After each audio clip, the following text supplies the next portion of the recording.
Thank you for joining the January 17th, 2019 VOLTHA call. We do have a fairly full agenda today. We'll be focusing primarily on VOLTHA v2.1 release planning and a look at how we split some of the work into 2.2 as well.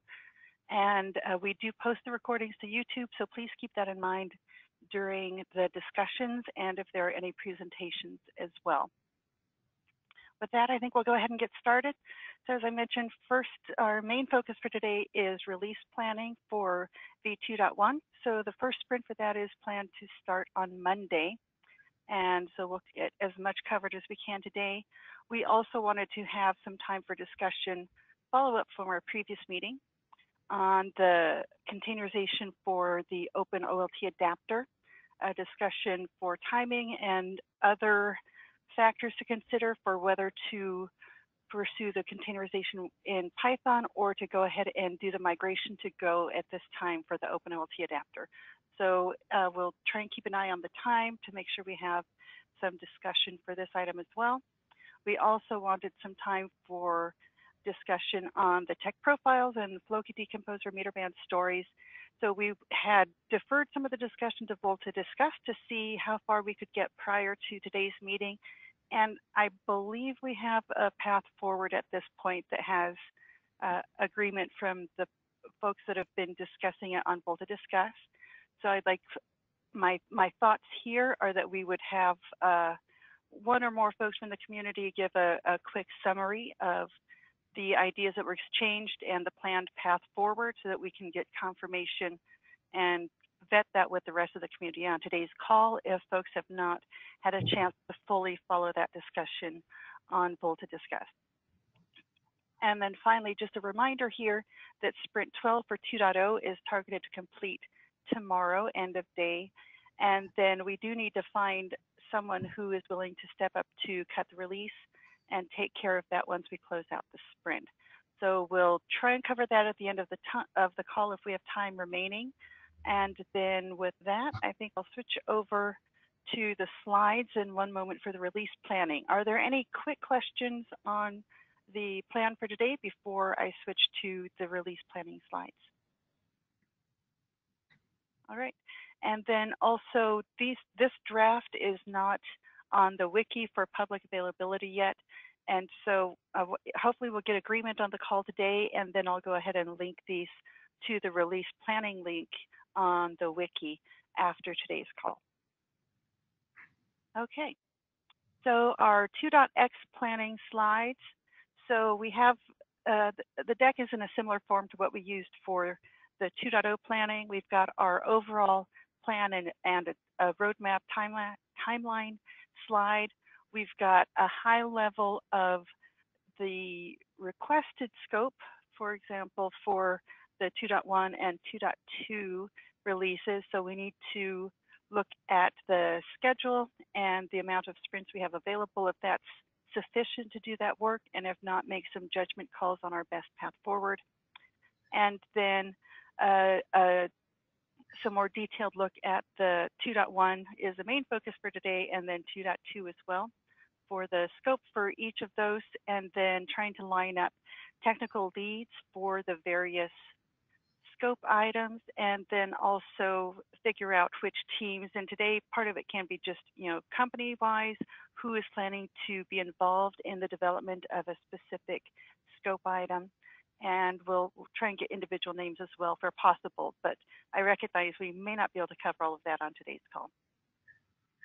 So the latest version I have, so Sean, thanks for helping to get this updated. We have a high-level roadmap here with bullets to call out the 2.1 and 2.2 planned scope.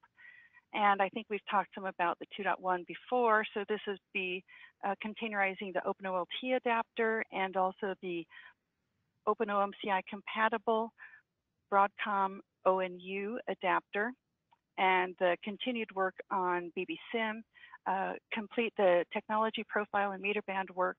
And then we have a couple new scope items that are added on here for discussion with the group, and that's for the white box OLT in-band management and also support for multiple TCONs.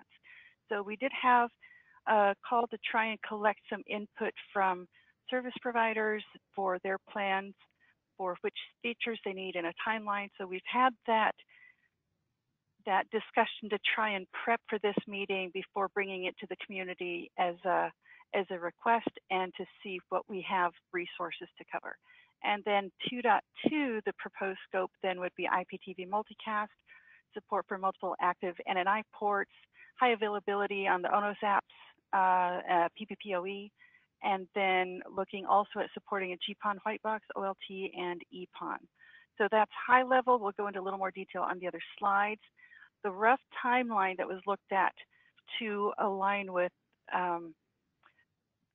scheduled plans for various organizations is 3 sprints for 2.1, which brings us to the end of March, and then 4 sprints taking us to 2.2 at the end of June. And you'll note here that similar to what we did for 2.0, the final sprint we did extend. Last time it was because of lots of vacations for folks at the end of the year, but this time it's allowing some additional time for testing, defect resolution, integration testing, all of the above. So this is the high level plan. And then I don't think we need to necessarily cover it today, but we have some loose markers down below for SEBA and for also a proposed lockdown. So that can be follow-up discussion at another time. High level questions or actually any questions before we move on? Okay. Then this is sort of the key item to look at right now to try and get agreement with the group. So we have a rough look at the planned duration for development work for 2.1 and 2.2. And then we need to take a look at the requested scope and see if we can agree on the scope. And I'll actually get rid of this draft here so we can see it better. Hopefully we'll have agreement by the end of the call. I'll leave it on the 2.2 for a moment. So as we talked on the first page, we've got the containerization of the OpenOLT adapter and OpenOMCI enabled Broadcom ONU adapter, the technology profile work, the white box OLT and band management through the NNI link, and multiple TCON support. So those are the kind of were deemed by a group of service providers as needed in this time frame for support. And then additionally, the hope is we have resources to cover the scalability testing with simulated OLTs. So I think that's something we discussed on a previous call. And then the continuation of the work on BBSIM, and then perhaps a scope expansion or an enhancement of the automation test bed also. I think that's been discussed on previous calls as well. Then in the background, we think there may be some work going on to look at future items coming up, which you can see many of them over here as targeted or requested scope for 2.2. And so that would be looking at IPTV multicast, PPPoE support are two of the primary ones, and then the high availability for the ONOS apps and for the adapters.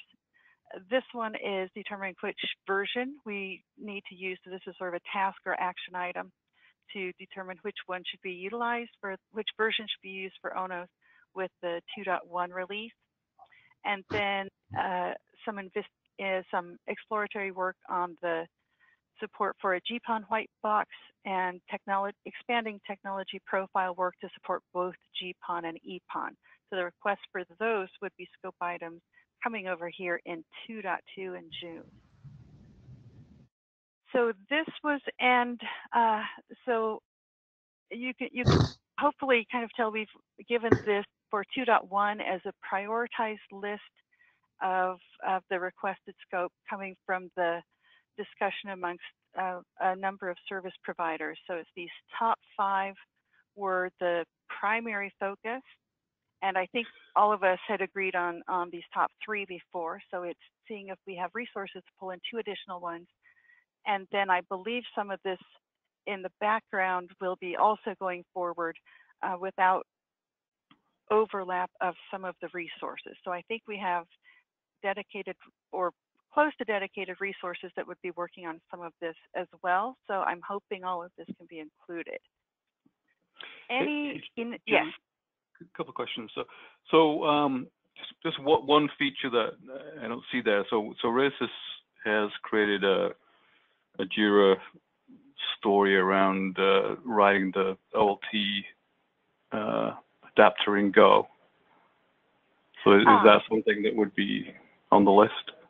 That is, I would categorize that under this containerize one. I should make a note in here also, because let me go back to the agenda. And so it's the decision. Pardon? A distinction. There probably should be a distinction between containerize existing versus rewrite existing. Yes.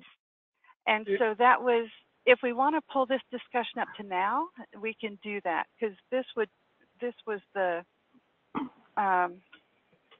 yeah, and we deferred to today. And there's a couple of I guess side topics around the list of features as well. In that, one is that I'm getting some echo on the line here, so maybe someone can go on mute. But the currently the technology profile work around the VOLTHA core itself is actually progressing in Python.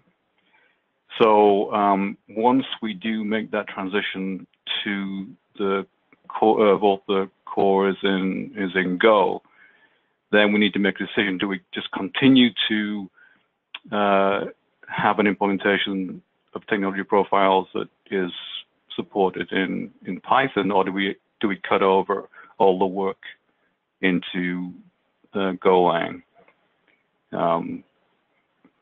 There may be some issues in terms of skill sets for people currently working on Python. I don't know, but it's probably worth a discussion as to does all the work immediately cut over to Go, or is there some development work that's currently underway that could continue in Python, and then once it's complete, transition to Go?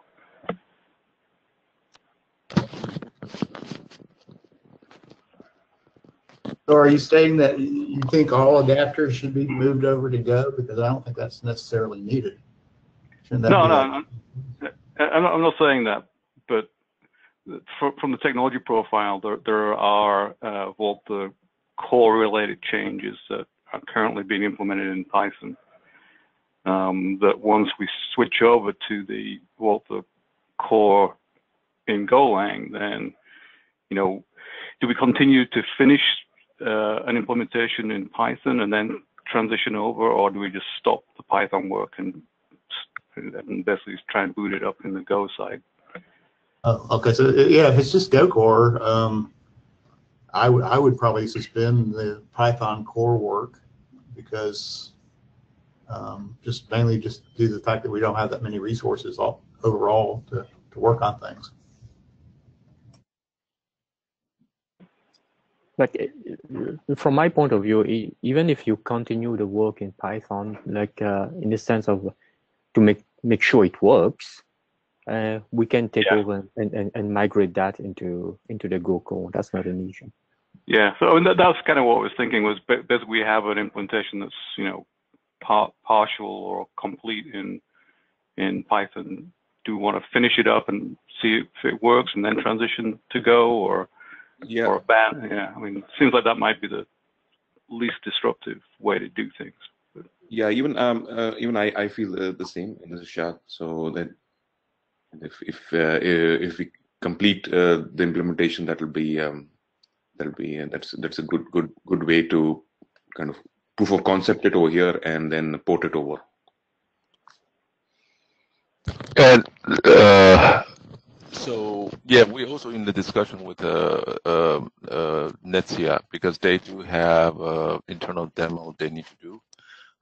So I think the scope of the demo may involve with the active OpenOT adapter. So I think the complete the work in Python. I think that's the strategy probably more favorable at this point. At least we'll have a stable adapter to use. For example, in the case of OpenOLT, there'll be changes required on the driver, on the device side, to support QoS and things like that. And all that can be reused because the driver side is not changing for 2.0. So we get a chance to complete that while the 2.0 is ramping up, and right, improve all of that in 1.x, and the driver side definitely will be reused. Okay, sounds good. And Shad, the driver side is based on the BAL 2.6 something? Yes, it's BAL, I think 2.6.1, and I think we had a discussion, ONF had a discussion with Broadcom and about their newer releases. So yeah, that's another work item that that we need to consider. Okay, that's right. 2.1, so BAL 3.0 in 2.1.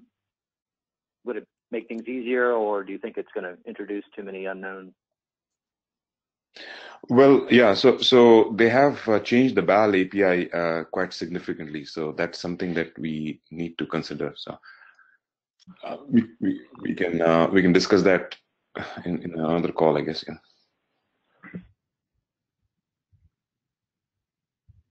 Yeah, then maybe if we can decide whether for the Go implementation it would be 3.0 for BAL, and Python would stay at a lower level, or do we want to do the Python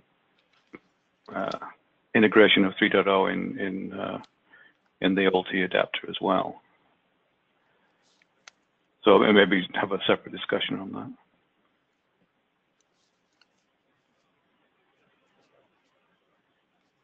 So just to make it painfully clear, it sounds like VOLTHA 2.1 is going to be focusing again on Python core, Python adapters, finishing tech profiles. BAL 2.6 remains. Yeah, does that sound reasonable? Does that sound like what we're doing? Sounds good to me. But is there anything in 3.0 that we absolutely need then for finishing off the technology profiles? I don't think there is. But. Yeah, it's going to be. I'm not sure if there's anything that that 3.0 provides that makes any of the QoS. Yeah, 3.0 provides like better, like infinite number of queues as opposed to, I guess, 2 or 3 that is supported for hierarchical QoS. And I think 3.0 they're targeting mostly at their. They have another chip after Maple. That's yeah. So 3.0 kind of spans both Maple and this new chipset. So I guess we really don't have any driving force to move to 3.0 immediately, but I think that's definitely something that we should consider long term. Hi, this is Mesut. Hi, Mesut. Yeah, for finishing technology profiles in 1.6, I just suggest or recommend maybe we can define and discuss the remaining work items. What should we complete? I mean, I think it shouldn't disturb the VOLTHA 2.1 developments. I mean, the feedback which is provided, I mean, it's easy, not a big deal to convert Python code to the Golang. It's a good input, I think, for us, and I think we need to strict the timeline for the 1.6, and maybe we can discuss offline which features remained and what should we do for these features. Maybe we can decide this like that. Yeah, I think that's I think Julie has a lot of stuff to go over today, so I think a separate Yeah. I mean, the separate. Maybe offline or maybe with a small team. Yep. Yeah, I think that would be good, and then maybe we can have a follow-up on one of our next meetings with a sort of readout from the small group on the proposal for how to cover everything. I think that would maybe work on this side. How does that sound to everyone on the call? And I don't want to, maybe my understanding about the master branch has, a little bit confusing here, but we want to make sure the Go branch is going to be the new master. So all the work item listed here, containerization, OLT adapter, 1U adapter, all that kind of stuff need to go on to the Go branch, right? So unless my understanding is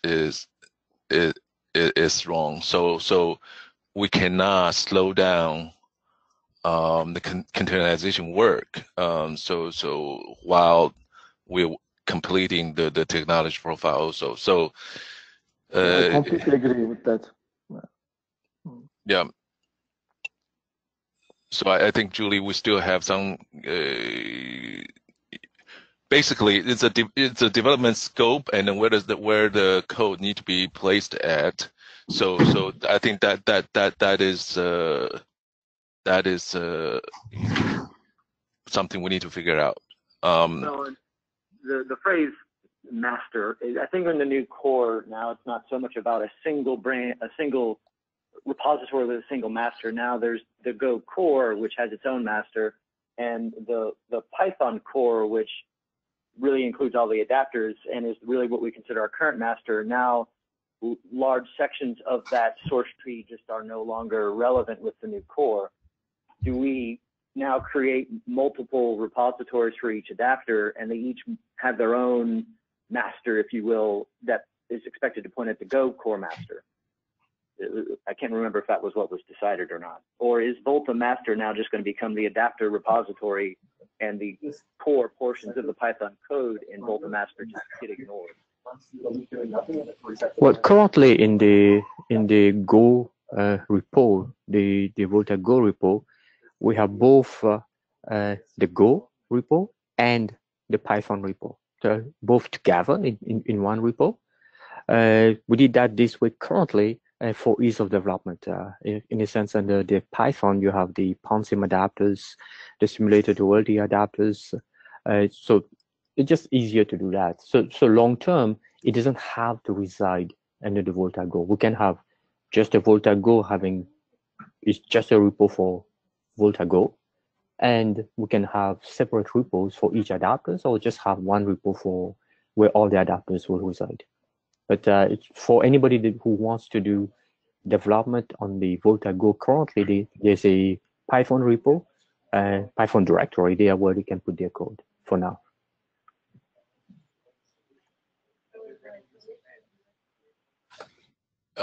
So the Matt, does it answer the question? I'm a little bit confused still. I might have to do some investigating. To be honest, I haven't looked at the Go core enough to see whether or not. But it sounds like that there is a section underneath the Go core repository for Python adapters. Is that? Yeah, that's correct. Yeah. Yeah, and I've actually worked some in it, and it's pretty simple. It's just a Python tree. It's fairly easy to navigate. It's not too bad. So it sounds like then VOLTHA master, as it is a repository, is just going to be where Python core based adapters will remain. And any, let's call it 2.0 with the Python core work, maybe tech profile work, lives on in VOLTHA master, but any containerization work, including Python adapters just being moved to the new core, will be under VOLTHA Go under the Python tree. Does that sound like what's happening? VOLTHA master becomes tech profile and finishing up adapters as they are, and then VOLTHA Go / Python, if you will, becomes containerizing and migrating adapters to a per process model. Yeah, I think that seems pretty clear. Yeah. I'm sorry. The way Ken has it with the adapters under the VOLTHA Go / Python, actually works a little bit better because as you're doing your containerization and you're trying to copy over the proper Python support libraries, it's sort of useful to have them all at least under the same /Python root, both adapters and support libraries.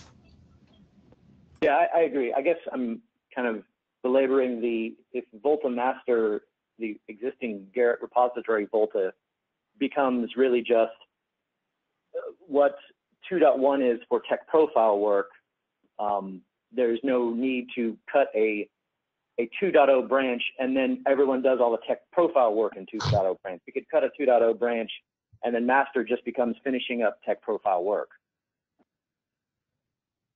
Is that what I'm hearing?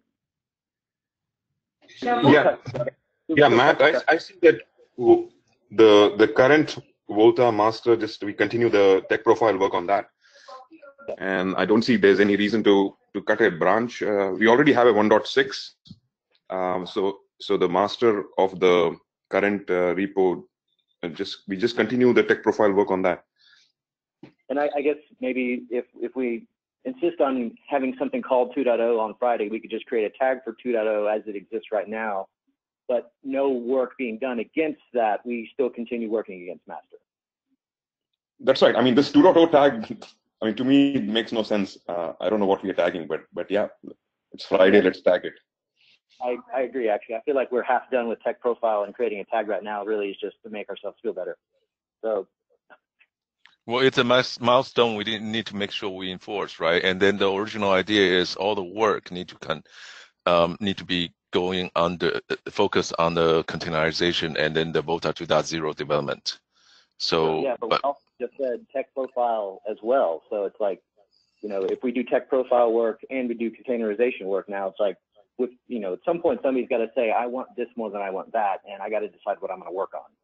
So it sounds like tech profile is at the top of the list. So we tag 2.0. We say anybody who wants 2.0 as it exists right now can use it, but any work that continues on tech profile on Python adapters, VOLTHA master, anybody who's already working on the new containerized adapters already are under VOLTHA Go Python, so they're already in a good position to work separately anyway. Yeah, and the 2.0, I mean, to somebody somebody new who doesn't know this history comes along and says, yeah, I want to try out 2.0. 2.0 sounds like a major release, so I think we're going to either we don't tag anything or we tag it after we are done with the technology profile work on the old or the current VOLTHA. We finish that work and then we tag 2.0. So I don't see the reasoning behind tagging 2.0 tomorrow. Yeah, it seems like let me just ask. Oh, go ahead, Sean. No, I was just going to say, it seems like VOLTHA 2.0 is really now using the VOLTHA Go repository. Yeah. So in kind of how it looks to me is 2.1 is what was the target scope-wise for 2.0 previously. So with the discussion I'm hearing from the group, is it better to modify our schedule? And what we have on this slide right here for 2.1 is really what would be our new 2.0, and 2.2 is actually 2.1. We just add sprints to the work we have on 2.0 currently and shift the date out to the end of March. Sounds like it to me. I mean, we need to finish tech profile, and finishing tech profile would be a 0 worthy event. Up until now, right now, it's like it's kind of half done. So, who are we kidding by calling it 2.0 if it's not 2.0? I'm okay with that. Okay, so Sean, let's redo this, and then what I'll do is I created a placeholder for 2.1. I'll just redo these slides afterwards and update it with our discussion from today to reflect the new sprints. And so next week we will not be starting 2.1. We will be starting sprint 13 for 2.0. We'll shift the release date out on the wiki to the end of March as the new target. I think we still need to have the same discussions on timeline if the number of sprints planned here are sufficient for us to complete the work. And then also, I do want to make sure I point out here that the additional scope that was requested for the in-band management and also multiple TCONs, that is, I think would be a target for us to have included in the new, by the new date for 2.0, because that was those were specifically requested to meet timelines for some of the operators. So I think we still need to have that discussion if we have the right enough resources to cover it, but I'd be kind of enhancing the initial scope for 2.0 to include those new items as well. Let me ask, Bjorn is on the call. Bjorn, are you supporting this, you know, the true 2.0, the release date is the end of March. Is that okay with you?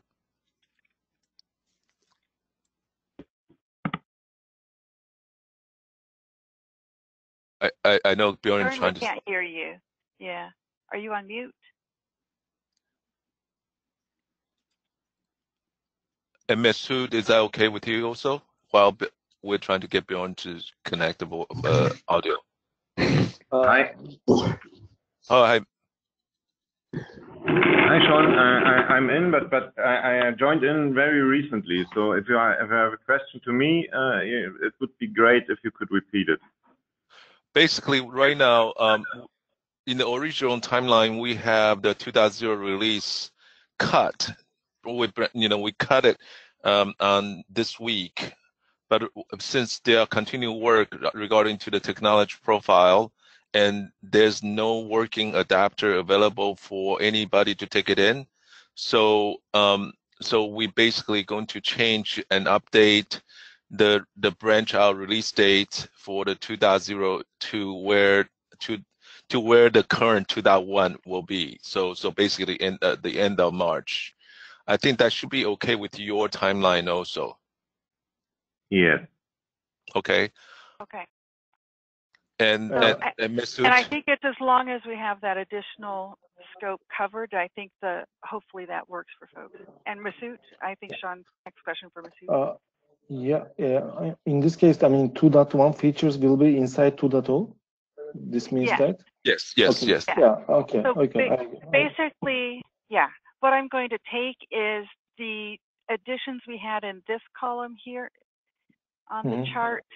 I'm renaming this 2.0. So the combination of these first two columns, that's our new 2.0 with a new timeline to release at the end of March. Okay. And then this is now 2.1 for what we had for June. So because 2.0 as it is not a usable release because we needed the containerized adapters at the same time and the tech profile work. So we'll do what makes sense for the release naming and just relabel everything on these slides. Okay. I need the 2.0 to make sure Sergio can finish everything. Oh, you don't need that. Come on. We'll finish it, of course. No, you guys are great. You guys are great. Just one question from the 2.1. I just want to, because there has been some discussion about technological profile. So for 2.1, we are saying also that the technology profile will be part of the containerization work, right? Correct. Yes. Okay. So I think the first step, if I understood the proposal, it's going to be phased a bit. So they're going to complete, let me go back. Where did I capture the notes? I may have been on the slides here. Complete the implementation they're working on right now for tech profiles in Python, and then migrate that over to Go, and that would be completed then by the new 2.0 date, which is the end of March. That's my understanding of the proposal on the table. Are we also saying that all the adapters, existing adapters, will be available in 2.0 containerized with support of technology profile? I believe the two that we're committing to for this would be the OpenOLT adapter, to have that containerized and working with tech profiles and the new core, and then also the OpenOMCI enabled Broadcom ONU adapter. And then if vendors want to do the containerization and updates for their own adapters at the same time, then those can be added in, but the community work would be focused on the OpenOLT adapter and the OpenOMCI enabled Broadcom ONU adapter. Okay, thanks. So I think, or a little bit more sensitive about the timeline stuff. I would say containerized OOT, the OOT and ONU adapter, whatever it is, will at least capture all the framework and the messages in place, based on what we have developed in 1.6. Whether you have the full suite of the profiles, I think that's still to be determined. Okay. Chad? So I have a question. I'm kind of getting confused here. So the 2.0 tag, is it going to be physically applied on the current VOLTHA repo, or is it going to be applied on the 2.0 repo, or both? My understanding is that this 2.0 tag is only going to be applied on the current Python VOLTHA repo, and there's no tag going to be applied on the VOLTHA Go. And on the VOLTHA Go, the only tag, the next tag that's going to be applied is 2.1. We're not tagging 2.0 right now. No, we're going to scrap that plan and just extend the 2.0 schedule by 3 sprints. So what I had as 2.1 is now just 2.0, but we have sprints 13, 14, and 15. Yeah, so 2.0 is only about the current repo. Is nothing is the content of 2.0 that we're tagging is current. We're saying that we're going to finish the technology profile work in the current core, and whatever it takes, whatever the changes are needed in that adapter of OpenOLT or whichever other adapter wants to do the technology profile work, and then tag 2.0 when that's done. Is that what 2.0 is? That what 2.0 means? No. No, okay. Okay, Then, so it was. But do you agree that this is part of 2.0? Yes. Okay. I think that was the proposal from the first part of the discussion, is for the technology profile work. So this is now, we'll call it, I'll relabel it here and really confuse myself. So for the next 3 sprints, the plan is to, if I understand correctly, so everyone feel free to chime in. On tech profiles, we finished the implementation in Python as a proof of concept, and then we port that over to Go. So it's it's in there with Go Core on the Go Core master, or whatever we want to call that development branch. And so both of those steps would happen by this, which this isn't an editable one for me, so sorry I can't update. So this 2.1 you see here at the end of March is really now 2.0, and we're just scoping out now what work we're going to do in 3 additional sprints that we're adding to it. Okay, got it. Okay, sorry. Okay. Sorry for my connection. Okay, thanks. No, it's going to be a little chaotic today because all the slides are lined up on the based off of the release numbers here. So bear with me. But I think this is a better plan. Okay, so I'll capture this also in the meeting notes after. So. And then, sorry, the first bullet point, and then the sub bullet where it says continuing Python-based adapter. So there should be a second bullet in there. Just instead of saying all migrate adapter to Go, just say migrate adapter to Go, OpenOLT adapter. Right. Okay, so I guess let's see. Okay. So we're going to continue the Python-based development for the technology profiles in the OpenOLT adapter, and we're also going to migrate the OpenOLT adapter to a Go implementation as well for 2.0 now the new 2.0. Okay, so end of March. we think in all of that can be completed. Okay, Yeah. I'm a little bit confused. I mean, I think we are. It's two different steps we're considering. Step one, get the tech profile and what is existing, and then after that's done, move it to go. Whether that can be done by March, that's a different. Right, because that was really the crux of my question for this discussion here, was in the context of by the end of March. Yeah, so that's my understanding anyway. So we'll complete that by end of March. Okay. Okay. Yeah. One thing I want to point out as well is, before, when we're talking about releases, we're talking about, like, for example, 1.x. 1.x has everything together, because that everything was together. The adapters, cores, and everything were just, you need to have one release. That's it. But now you can really have multiple releases. You can have like 2.0 working, and then you can have another release per adapter itself. So you can have a OpenOLT in Go adapters that come later on. It will just work with VOLTHA 2.0 core. So we may need to have different versions there. Yeah, that was part of our whole purpose of migrating to the containerized adapters, is to decouple those on a release level. So this portion, I think, is what we have to make sure is done by March, and then this portion can happen on its own schedule, and it does not have to be linked to the target for the core. So the 2.0 we have for the core portion of the work. So Sean, we may need to figure out a different nomenclature for things on the release map. Let's rethink that later. But, yeah, thanks for that reminder, Ken.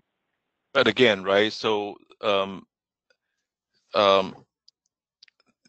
the step one, even if we complete the step one by the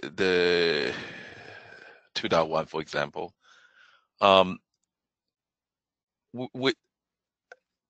we still don't have a workable containerized Python-based adapter. Okay, I think. Yeah, I'm going to, because this is really the goal for this scope item, is the containerization. And so so step one, if I'm incorrect here, folks, please chime in, is the step one for this target really is containerize that adapter. And so if the work is continuing in Python, I think that's the initial plan, but we get that containerized, and then once it's containerized, then we work on the migration.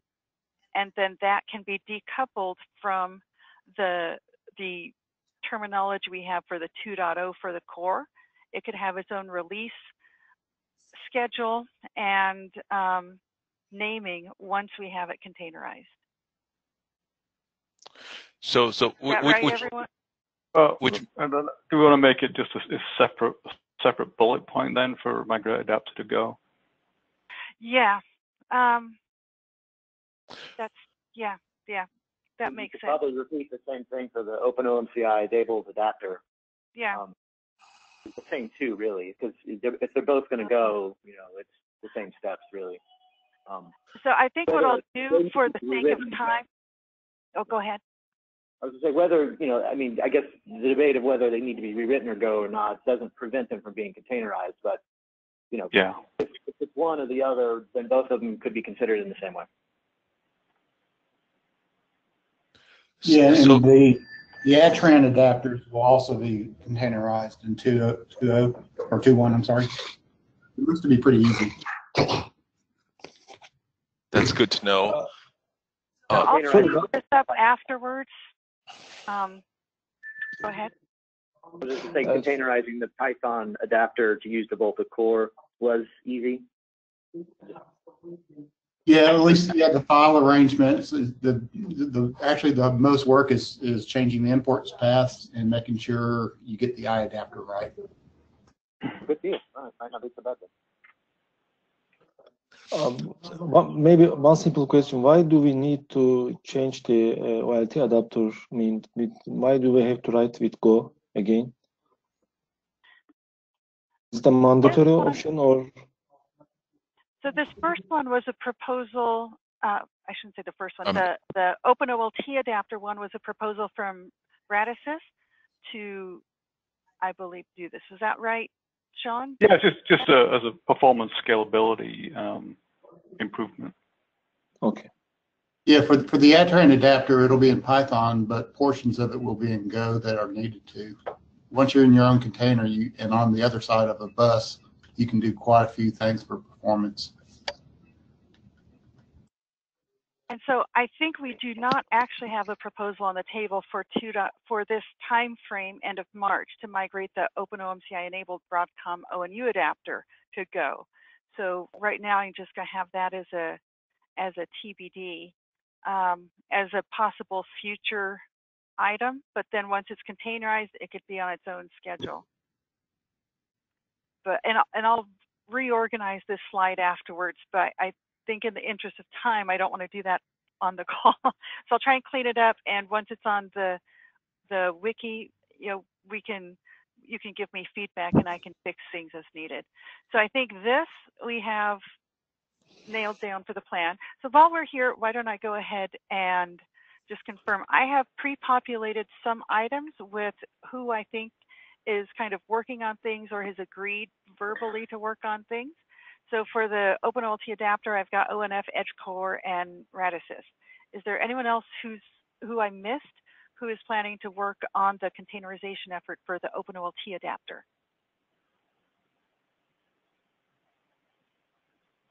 Okay, we can always, yes. Julie, so I thought that today's discussion, or are we going to have that next, was the fact about this bullet one, whether we continue the containerization in Python or we abandon that. I thought that step one was what we discussed today.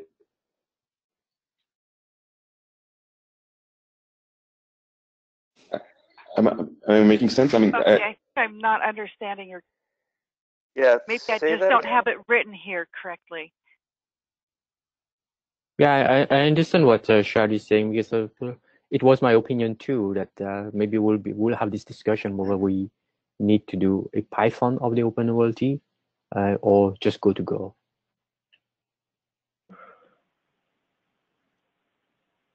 Okay, so right now we have EdgeCore, we have Dinesh from EdgeCore and I think Arun from HCL working on the Python containerized adapter, OpenOLT adapter for the new VOLTHA core. And that's basically the step one.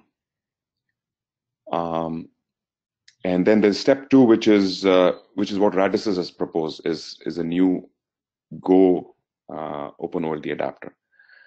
Now, do we need both these implementations, or do we abandon the Python and just go with step two? I thought we were going to be discussing that today.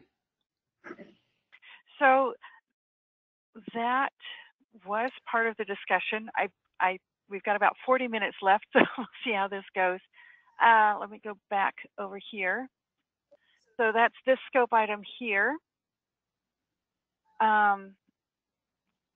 Yeah, that's right. So, yeah. So depending on that, the outcome of that discussion, we may not need a step one and a step two. It will be just one step where Radisys just, I mean, if we decide to abandon the current Python implementation, it will be just a single step where Radisys comes up with a Go OpenOLT implementation by the end of March.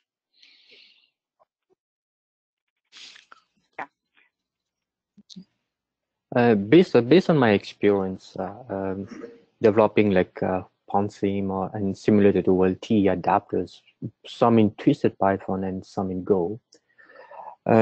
If we are aiming to have OpenOLT in Go in 3 sprints, unless we put a lot of resources there, I don't think it's feasible. If there's a time constraint of 3 weeks, then I think only the Python version is possible. But if there's no time constraint, then I will go directly with the Go version because of performance. And so, Ken, that actually takes me to what I had on the, I'm now calling it 2.0 sprints 13 through 15 schedule. That third sprint, that we're looking at adding here, I had carved out for integration testing of the containerized adapters with the new core with tech profiles. So it really looks more like 2 development sprints and then 1 integration testing sprint. And so that may be a factor as well, timeline-wise. We want to make sure we have something, I think, that can be delivered with the containerized adapters, working with the new Go core and tech profiles by hopefully the end of 2 sprints, so that we can focus on making sure everything's playing together nicely in that final sprint.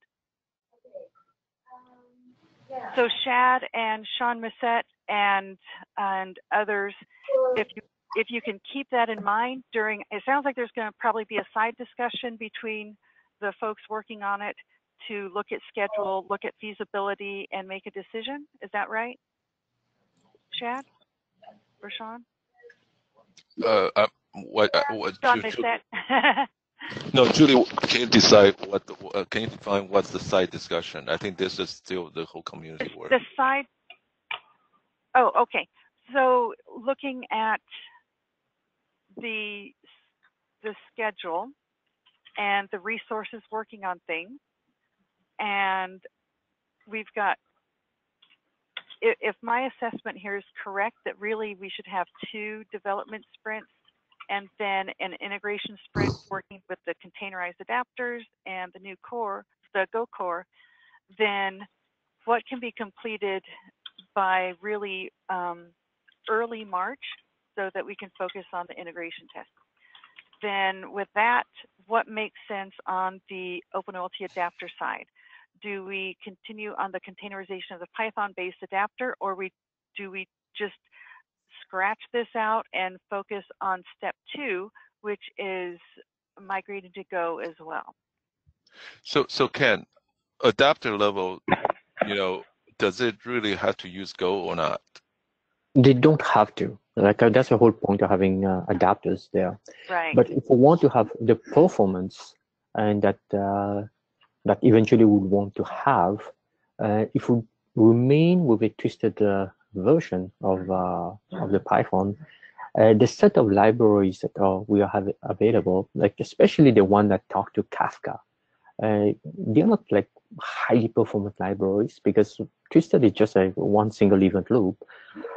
So it's you will feel performance there, eventually performance issues. Like for if we're having a small deployment, it's okay. But if we want to have like a larger deployment, we need to have an adapter that can talk to Kafka with better improvements, better performance. So in that sense, like Go offer a better options. And eventually, like once we finish all the performance testing that we need to do, we may think that maybe going forward in maybe 3.0, maybe move away from Kafka altogether and take the affinity router that we have northbound and put that at southbound as well, which is all gRPC. So it's there are some improvement that could be done, but to come to your original question, in terms of adapters, whether they can be written in, they have to be written in Go. No, they can be in any languages. They can be in Java. They can be whatever languages somebody wants to have it. I thought I read somewhere on the slide 4 that the performance release was the yellow one. Maybe I was wrong. But maybe we say for this one, we containerize the Python. That can be done in 6 weeks, and then turning it into Go, aka the performance version, is whatever 2.2 or 2.1 is, whatever the call it the June release or what have you. Is that reasonable?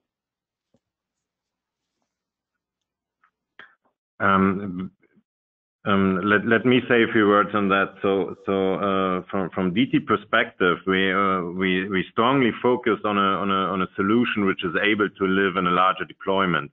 So we have to go away from these demo or field trial versions. So therefore, we are absolutely in favor to have a Go version. But if from the timeline perspective, it is it makes sense, or it is reasonable to finalize the Python version until end of 2.0, and then go with the migration to and then work further on the migration to Go. And then okay, it's fair enough. But at the end of the day, we strongly need a version which is performing in a way for a larger deployment, for a real deployment. So that's from our DT perspective, the position. The question is how much additional effort we generate if we go ahead with the development on the Python version and then migrate it to a Go version, or go ahead from now to develop everything to a Go version. So that's from our perspective more or less a question on efforts and timelines. Mm-hmm. And the target from our perspective is clear. So from what Ken was saying, it sounds like if we try to in 6 weeks rewrite OpenOLT to Go, it might take longer than 6 weeks. Ken, is that what you would? Oh, definitely. The reason is like when I migrate the core from two-step Python to Go, in two-step Python there is a lot of it's very developer friendly Python, in the sense of there's a lot of things that we don't have to take care. Python take care of that, but Go is a strongly typed language. So just that, once you start to migrate, you'll see things that we take for granted before. We can no longer do that, and now you get all those exceptions, those panic errors, those null pointer exceptions. So it's from a development perspective, it takes a little bit longer time. So it's to get the OpenOLT into Go, like already the way, because Go is not an object-oriented language. So just to move the way of thinking from Python into Go and do all the work will take much more than 6 weeks.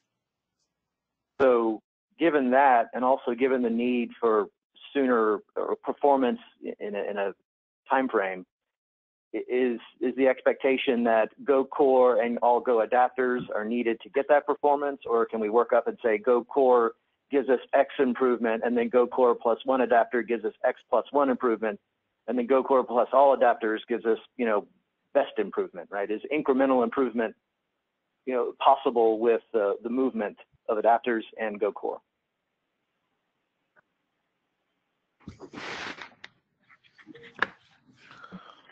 If that's the case, then we'll need to cut the O and U adapter as well too, because if it's the slowest link in the chain, then if it all hinges on all of it being moved to Go to be performant, then it all has to move. That is a very good point, right? So, and such a thing as incremental, I guess is my question. Let me say a few words furthermore on that. So I'm not sure if performance is the one and only reason to move from Python to Go. So from our perspective, or what I have heard from our software experts, is that is also from other reasons, from clean code and so on and so on. It's absolutely worth to go ahead with Go. So it's not only the performance thing, isn't it? So I mean, maybe based on that, it kind of gets back to what we said earlier. Finish up tech profile on the adapters as they are in the old core, old Python, and then for any new work, it's also put it against the Go core and then rewrite it in Go as well. Do we just go ahead and make the cut for O and U adapter, OpenOLT adapter, and core all at the same time?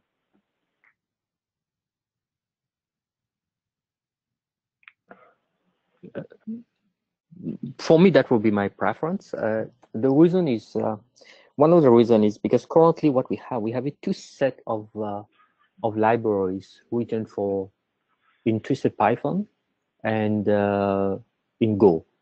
If the adapters are using in Twisted Python, so they will exercise only the Twisted library. But if there's adapters that are all in Go, so then they can all exercise the same set of libraries, and that will just make it more robust, and we can put more performance improvement there. Otherwise, we have to separate our effort, some in the Twisted Python library and some in the Go libraries.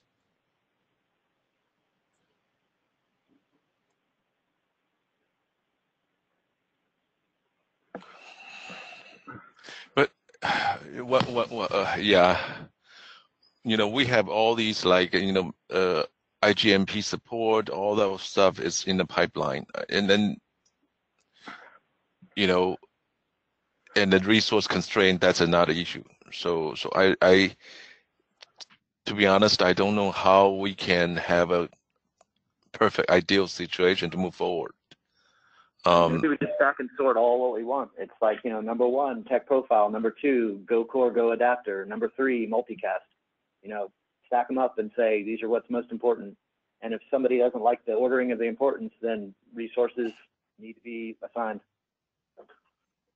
But again, right? So the tech profile, I think it's the work from the Netsia and Redis, and but we have other resource, are not involved on that portion. So how can we do work in a agile manner instead of the sequential manner? No, I agree. It's just I feel like this is turning to everything is the most important thing, and with a handful or so many people, it becomes now competing goals where things are somewhat stacked up in a call it 13 7s and 5s or whatever. It's like what's the most critical for a certain time period? I need X by Y, and I mean it sounds like we all want tech profile. That's probably low hanging fruit. Get that done by March, done. And then after the March release is finished, then it's move everything to Go, move the adapters to Go, and at the same time, any IGMP multicast work starts in Go, or resumes in Go, or however. So I'm just gonna, Sean, do you want to talk or? But again, right? So but how about the containerization of the OOT adapter and ONU adapter as a Python? That's what I'm saying is if that is just a worthless waypoint, then do we just skip it and move straight to rewriting the adapter so it's in a better position performance-wise? It's more work, so it's not going to be something that can happen as soon, but if it's a more meaningful effort, then maybe we just jump straight to that after tech profile is done. The after tech profile is done, or can be done simultaneously? Some work proceeding on that while, because as long as you stay away from the tech profile code, I think there's a lot of infrastructure that would need to be done as well on the adapter. Mm-hmm. Yeah, Redis has resources we can apply to the Go implementation of the OpenOLT adapter immediately. Yeah, I mean, I kind of lean the way Matt's thinking. I mean, if we're saying we're going to have Go adapters, then having Chip and Matt put in the effort to make the Python one work is really throwaway work. I mean, I'm just looking at AT&T's priorities, Sean, and saying we don't need, just based on what we plan to deploy and everything else, we don't really have to stop at that one waypoint, to Matt's point. There's no value in it to us. I mean, I'm not no. So my understanding for the call, but yeah, my understanding from the discussions of when we were doing some prep with the service providers to put together this, which was a prioritized list. So this was prioritized. So IPTV was later, but this timeline was important to folks. And so I think we need to get feedback from everyone who is focused on dates here as well. and collect input and see if we need to do something about resourcing or what, because there are folks who may be impacted if this date slips. And I'll let anyone who's interested in speaking up to that speak up, because I don't want to speak for other operators. Julie? Yes. So as we know, Broadcom will release the next SDK version 3.0. Is this version will happen on which one version on VOLTHA? Maybe OpenOD agent will be migration to a new Broadcom 3.0. So I don't have idea, and which one the VOLTHA version can be applied the new Broadcom SDK.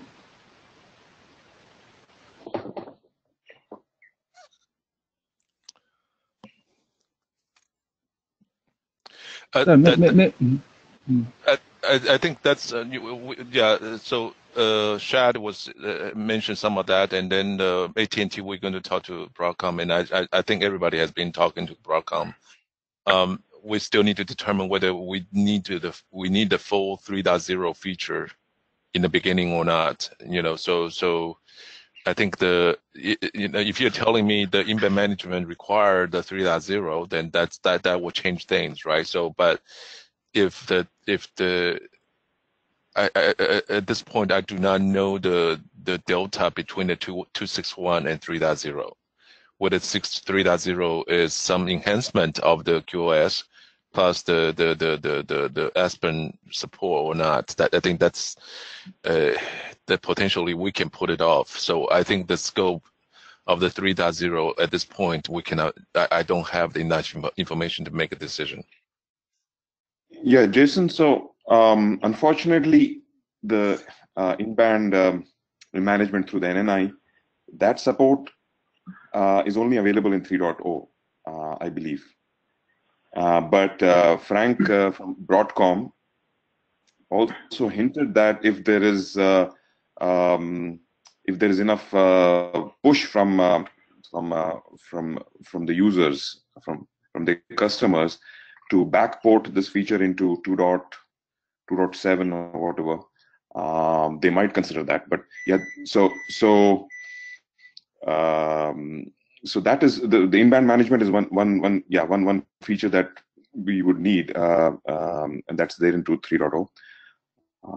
And there's other things like BNG. If you want to integrate BNG functionality into the OLT, that kind of Qumran control is better available in 3.0. So that's like a future thing, but definitely the in-band NNI management. If there is push from DT and AT&T and maybe core to Broadcom to backport this feature into 2.x release, that will give the 2.x release more life, and we won't have to move over to 3.0. Björn here. If you are talking about 3.0, you are talking about bio release, yes? Yeah. Yeah. Okay. So we as DT, we are absolutely try to push the Broadcom into the moving that to 2. something. And what we are doing right now is we are planning a meeting in Tel Aviv with them to emphasize our needs for that, and to try to push them forward, or to try to elaborate on a bigger or greater interest from our side on that, or much more need for that. So we are doing what we can do. Yeah, good one. Yeah, so I think Sean, from AT&T's side also, if you can have you can do the same. That will prevent us a lot of work of moving the OpenOLT driver from the 2.6 or whatever we are, 2.6.1 to 3.0, which I believe is not a trivial port.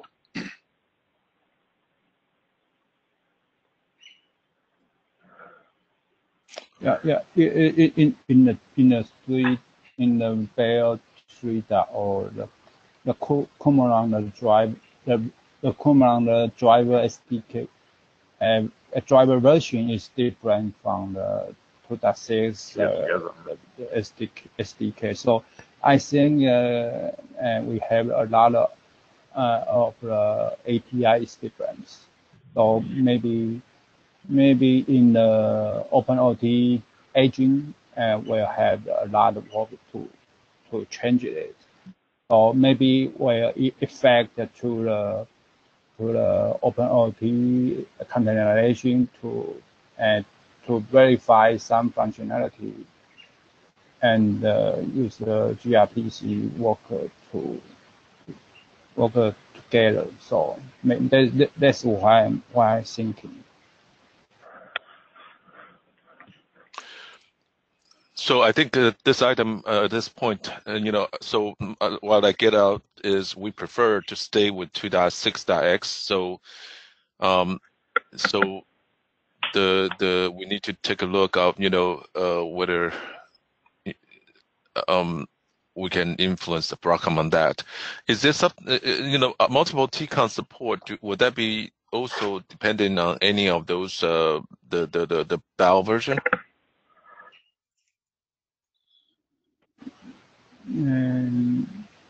I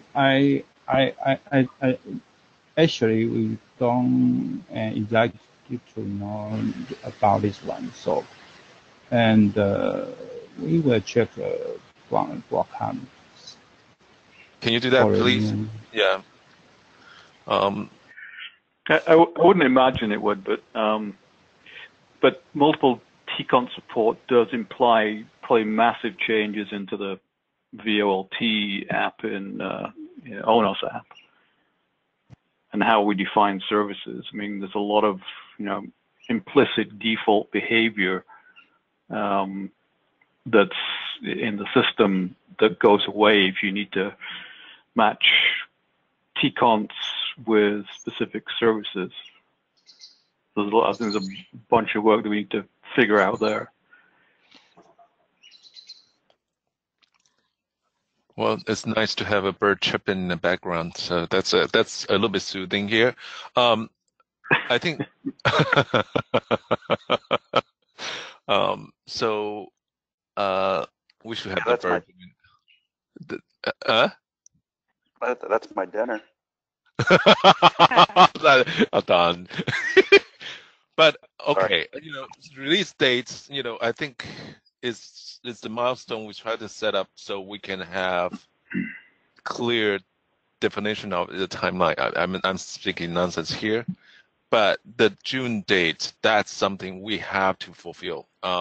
So I basically it's 5 months. Can we establish everything of list 2.0, 2.1 listed here? I don't know, this all of them based on what we have, and then have enough for the Go core system in the integration test. That is my biggest problem, right? So I don't like to waste resource too. So Sean, you said amid they can start working on the containerization of the OpenOT adapter right away. Rewriting in Go. I think we need to be clear about containerization versus rewriting in Go. Right, but that included containerization and writing in Go at the same time, right?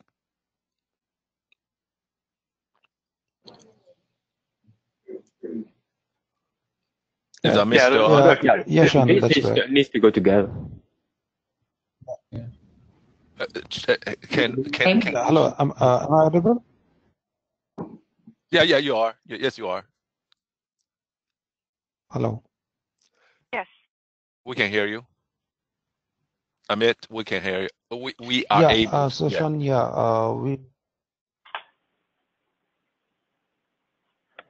so we are starting on it. You're cutting out, Amit. We can only hear a little bit. rewriting it in Go as well as Amit, we can't hear you. We can't hear you. We hear a couple words and then it cuts out.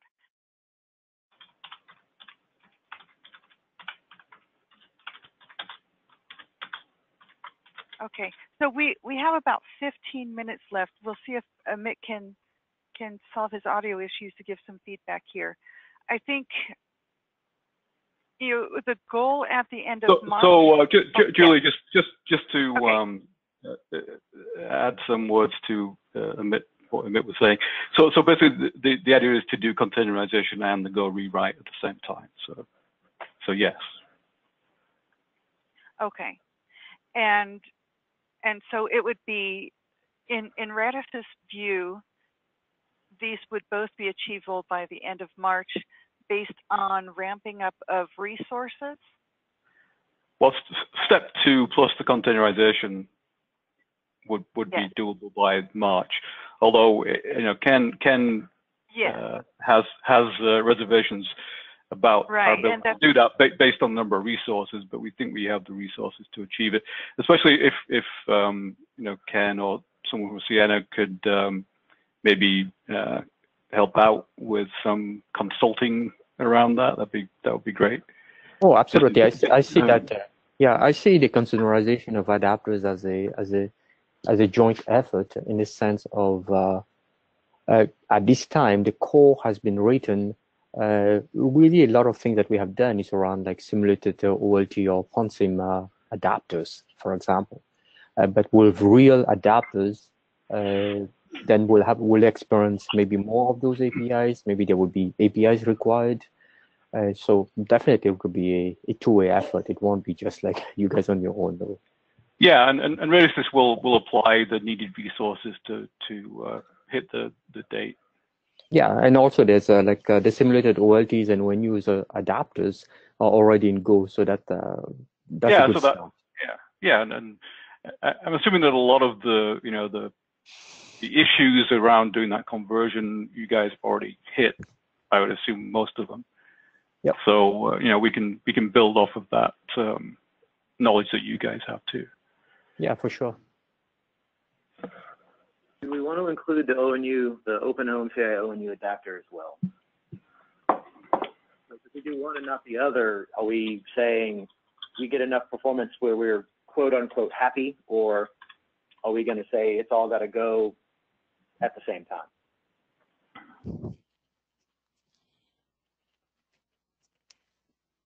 I don't know if anyone's volunteered to do the ONU adapter. That was one of the items I was hoping to get done during the planning today, was some resource assignment, and we haven't gotten there yet. So that is one of the topics. Is do we have anyone willing to work on this? Yeah. So I don't think Radisys can work on that in the same time frame as the OLT adapter. But the desire is to have them both, right? Because having one and not the other, right, is that really not getting us what we want? So maybe that Open OLT is done by March, but if whoever, Radisys, whoever is using the Open ONU adapter as well, and it's still Python, is that a problem, or do they all need to go together? Is that kind of the real request here? So Radisys can take a look at that as well, I guess. I mean, if no one else wants to take that up. Yeah, we're going to have the Adtran ONU adapter containerized and do the similarities. I don't think containerizing and that'll include getting OpenOMCI and all the other libraries working properly. So containerizing the Broadcom ONU device adapter and getting it to work would probably only be a matter of days worth, a day or two of effort, and then a week of testing. Right. Whereas rewriting all of OpenOMCI and Go and having that ready is probably considerably more work. Yeah, that's a lot. I mean, I've got an OMCI library in Go Packet, but there's a lot of support outside of just serialization. So, I mean, that kind of gets back to the question of Go Core gives us a base level performance improvement. Go Core plus OpenOLT written in Go gives us, a next set of base improvements. Is that, good enough? Or are we saying the whole thing's got to go, or it's not performant enough? I mean, obviously we don't know. I think we have to measure that, and I don't think we can measure it until we containerize and get an honest number. And I'm actually working on a ONU mock so we can do performance testing of the OpenOMCI and all the ONU adapters. So maybe, hopefully in a month or two, we can actually do a true performance test of the full OMCI path. Yeah, I guess the communication between any given ONU and its adapter by the OMCI is limited by the OMCI protocol anyway, right? So that's probably a bigger constraint than anything else. So it's a ACNAC kind of protocol as well, right? Yeah, and the other is trying to cut down on some of having the timers line up on periodic intervals, and also having thousands of ONU handlers in an adapter to be able to handle that properly, or finding a way around that.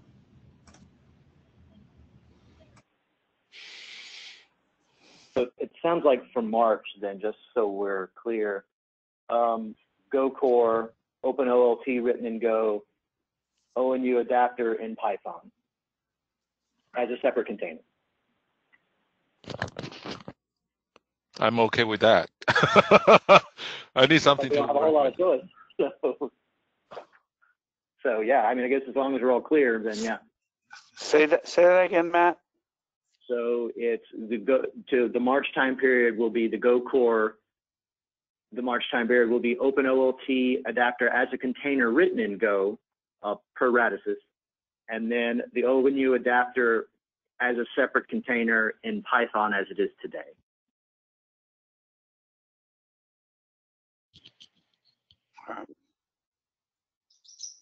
And it sounds like that can be done by March, in addition to wrapping up tech profile work. Silence is affirmation. Well, I was just thinking. That's my understanding. Go ahead. It's mine too. Yeah. Okay, let's go with that. I'm not. Yeah. All right. Okay.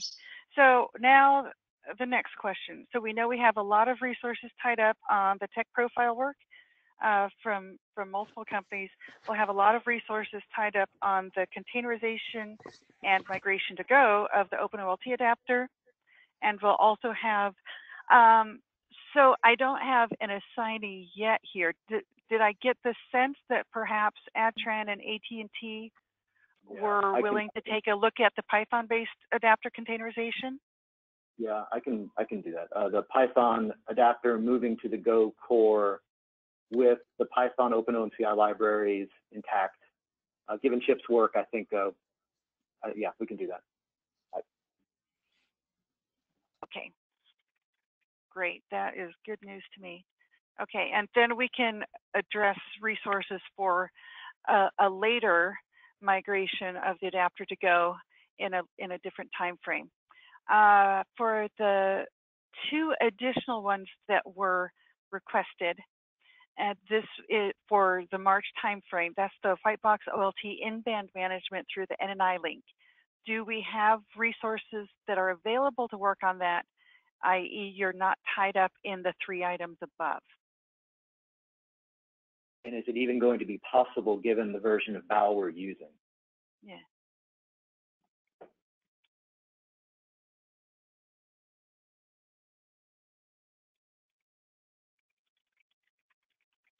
And was it 2.6? Sounds like 2.6 does not currently include that feature, but 3.0 does. And we'll have to try to convince Broadcom to backport 3.0 NNI management to 2.6. So okay. If I understood that conversation earlier correctly, but as it is right now, I don't think 2.6 can support NNI-based in-band management. Okay, so I think we'll have to have a follow-up discussion on that once we get a little more side discussions, I think, related to BAL 3.0. Then the next one that was asked, and I'm sorry I'm not giving this enough time as it needs, but we've only got 4 minutes left. The next ad that was requested for March is the multiple TCON support. And I think that will have some overlap on resources with folks working perhaps on tech profiles as well. Do we have folks who would be able to start working on this? And do we think this could be completed by March? I think first we should wait to complete the technology profile work. Okay. Well, I think there's also some kind of design work that needs to go on around this as well, because right now in the ONOS apps, there's an assumption around, what the match action rules for a flow is, right? If I need multiple TCONs on a uni, I'm going to have to be able to specify the match action rules per service, which I don't think is currently supported. I think everything assumes as a, either a priority tagged or untagged flow. So I think maybe we could work with the ONF on defining a model for, how to specify match action rules for multiple flows on a given uni. So right now, I'm not putting this as we're committing to do this by March, but just for who I think I heard would likely be involved in this discussion initially, at least, and putting together a proposal would be, I think, NETSIA, Radisys, and ONF for some kind of combined discussion. I think what I'd like to do is target a deep dive discussion at some point. So, for the development work, we'll focus on the tech profile work first, and then see if we can start putting together a proposed path forward for this support to better get a sense of the resources required and the duration of the work expected and so forth. Does that sound reasonable to the folks on this call today? Yep. Okay for us. Okay, then I think for the remainder of the items, we do not have time to discuss them today, but I'll get an updated version of this. Then I think I will just put it on the wiki and have you review it there through the link, since we're not moving to a different release at this time. We're not going to have an official 2.0 at the end of sprint 12. We're moving 2.0 to the end of March with 3 additional sprints. I think on Monday, we're probably going to need to do some more detailed sprint planning for the new sprints. And I would ask, let me go back to, where was I? Okay, so a number of the stories for tech profiles and so forth are already in there and created. We had a couple new items, I think, that may need new epics and user stories. I'm hoping that folks can fill in the gaps for what we discussed today, for what we think is the agreed scope for by March. If we can get people to fill in those gaps with additional user stories as needed, and then we can start mapping them into the sprints. The tech profile work, that one, so Sean Missette, I think you're our tech lead on that, so that's why I'm addressing you at the moment. I want to make sure we have a clear path forward towards the completion. I know we've had a lot of roadblocks for merges and so forth. So I think we need some targeted discussion and make sure we figure out what can be covered in this next 3-week sprint. So maybe a side discussion with you. We may need to do a small group discussion also, and hopefully discuss that next week. I just want to make sure we don't run into some of the same obstacles we've run into for the last several months with getting some of the merges reviewed, and then the patches reviewed and then merged in. So we'll talk timeline on that maybe next week, or you and I can talk later today. So. Okay, I'll give you a call later on. Okay, thanks. I'm over by a minute. I am sorry. So I think next Tuesday, so we will be having a brief introduction from a new participant in the community, but the majority of Tuesday's call, I think, is going to be kind of a continuation of what we started today with replanning and what we're going to accomplish in the next 3 sprints.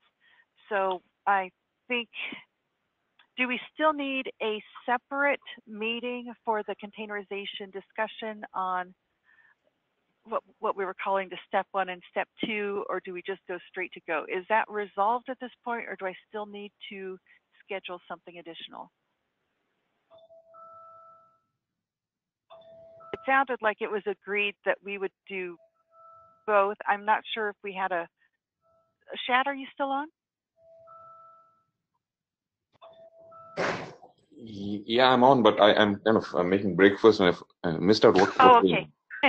I was not sure if I needed to still schedule a separate meeting.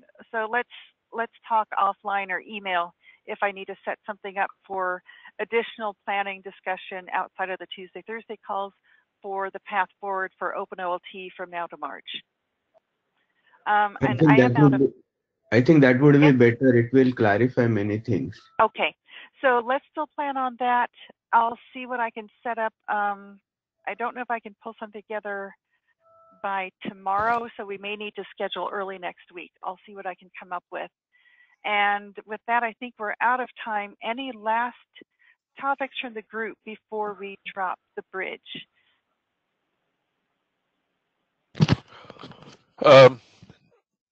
It's good discussion. I know it can be very difficult, but again, I want to address, all service provider are working very hard to meet their internal timeline. So the end of June is pretty much the die-hard date. So we also have tentative schedule face-to-face lockdown based on different situations. So right now, the lockdown is the week of March 25th. I'm waiting for AdTran to respond whether they're willing to host on this one, since we have changed the date a few times. But March 25th will be the week of March 25th will be the face-to-face lockdown. So while we're working on addressing all the issues in conversion, all the work, we need to also working on some of the technical discussion. So we have topic and subjects we can work it out during the face-to-face meeting. So that just want to put it on the table here. That's all I have. Okay, so Sean, just a quick thought from me there.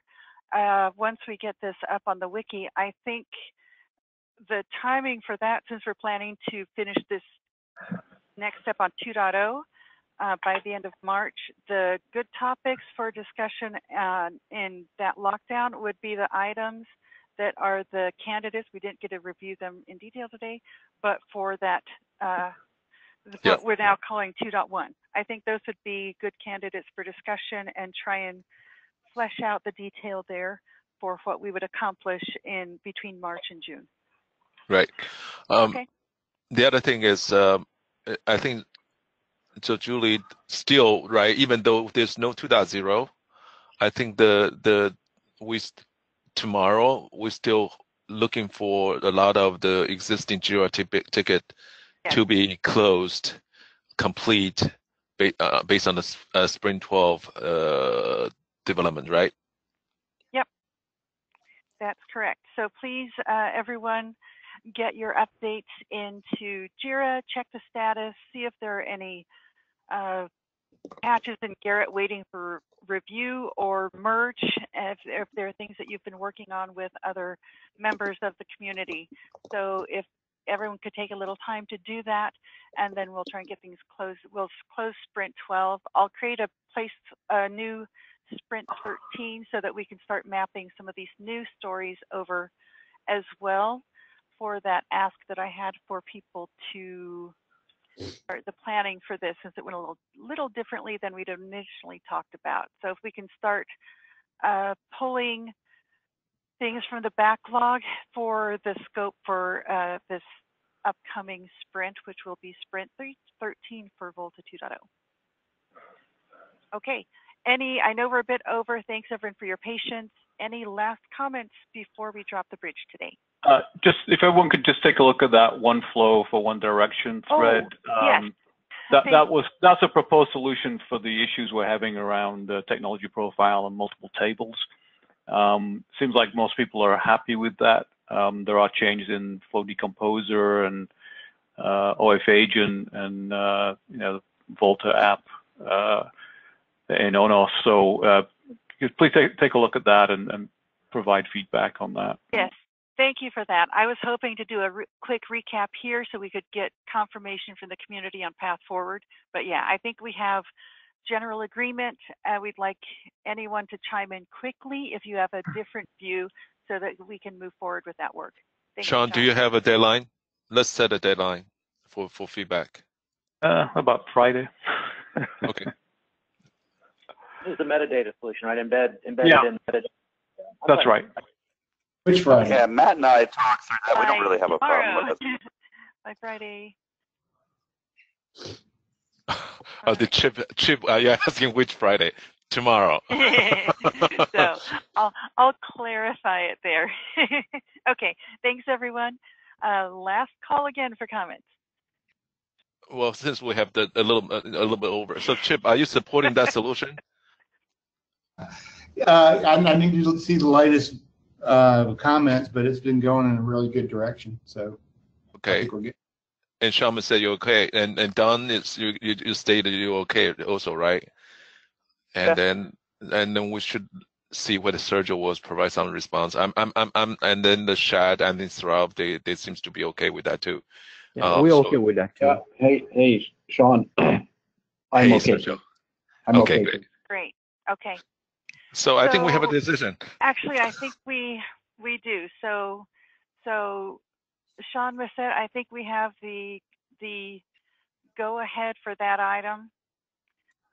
Okay. We can proceed with the path outlined there. So thanks to everyone for the active use of VOLTHA Discuss to get a resolution to that. I appreciate everyone's input there. So much appreciated. And I think with that, last call again. Any comments before we drop the bridge? Okay, thanks everyone. And we'll, like I said, we'll get slides updated. Sprint 12 closes end of day tomorrow.